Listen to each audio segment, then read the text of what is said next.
Hey guys, Aaron Farmer here with my sugar-free journey, and it is time for day 8, I believe. I forgot to look that up.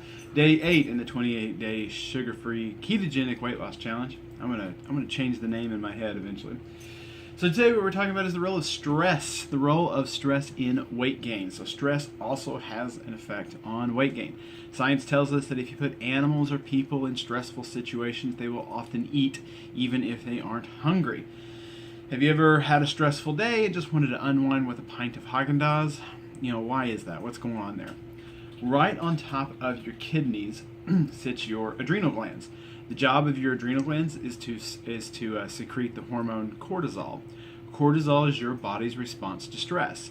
It is cortisol that keeps you from going into shock when you dehydrate.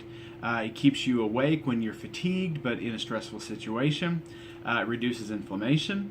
Cortisol is supposed to spike when you're in a dangerous situation, like being chased by a bear or getting cut off in traffic, but then slowly subside. But what if you are always under stress? What if you're one of the countless Americans that live paycheck to paycheck and you aren't confident where your next meal is coming from? Then for those people, your adrenal glands are constantly pumping out cortisol. Cortisol increases blood pressure. It increases blood glucose levels. It increases heart rate. Cortisol also increases the desire for so-called comfort foods. And cortisol packs on fat around your midsection. We know that it is the poorest sections of people in America that have the most stress and suffer most from cortisol overload. Risk factors for the cortisol problem are being poor, being a minority, being female, and having very little confidence or authority, a vague sense of being out of control over your own life. Children have these stressors as well, and if your body conditions you to seek comfort in sugary foods when you're young, it's a real hard habit to break as you get older. So if you struggle with, if all your life you've struggled with eating sugary foods, carby foods, that's it was a habit that was formed probably in childhood. Cortisol not only triggers cravings for comfort foods, but it seems to trigger those cravings primarily at night. This is why you need that late night dessert or snack before going to bed. And these so-called stress eaters exhibit increases in insulin, in weight, and in cortisol at night. So if you've got really strong cravings at night, it's probably your cortisol levels, which means that you don't need to eat the food, you need to de-stress. Stress also decreases your sleep time, and your BMI increases among people who get less sleep. Sleep deprivation increases cortisol and leptin, which mimics starvation and hunger. It also activates the hormone ghrelin, which makes you desire food. A high BMI is a strong predictor of sleep deprivation due to sleep apnea. So you've got this real vicious kind of circle of cortisol driving cravings, which drive weight gain, which drive sleeplessness, and the sleeplessness drives more cravings and more cortisol, and it's a real difficult pattern to break out of.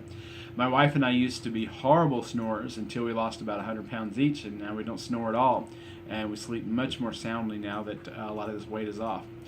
So insulin and cortisol work together to drive weight gain. Insulin tells your body to store fat, and it's the cortisol that tells your body where to put it. So it's the cortisol that's saying to put that fat primarily around your midsection where it does the most harm. They do different things, but they work together to make you fatter. So we've got these three things. We've got hunger, reward, and stress that are conspiring together to drive high levels of insulin and weight gain. The high levels of insulin suppress leptin, so you always feel hungry and don't want to move or expend energy. It also makes you crave high fat and high sugar foods as a reward. Stress releases cortisol, which promotes excessive food intake. Taken all together, it's a hormonal trap that's very, very difficult to get out of. So how do you reduce your cortisol levels? Well, the trick to reducing your cortisol levels isn't to give in to those late night cravings. Rather, it's to de-stress. So everyone de-stresses in different ways, but it usually is something that is active, not passive. So it's not sitting in front of the TV and unwinding.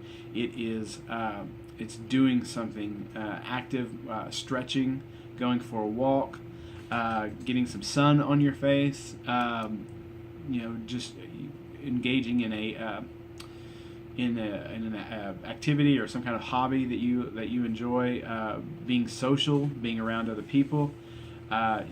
Different things de-stress different people, but whatever it is that de-stresses you, you need to learn what that is and then do it instead of giving into those cravings, instead of giving into that cortisol, because as you continue to give into your cravings, all you're doing is continuing to reinforce that behavior, and you're going to be stuck, dealing with this stress eating for the rest of your life.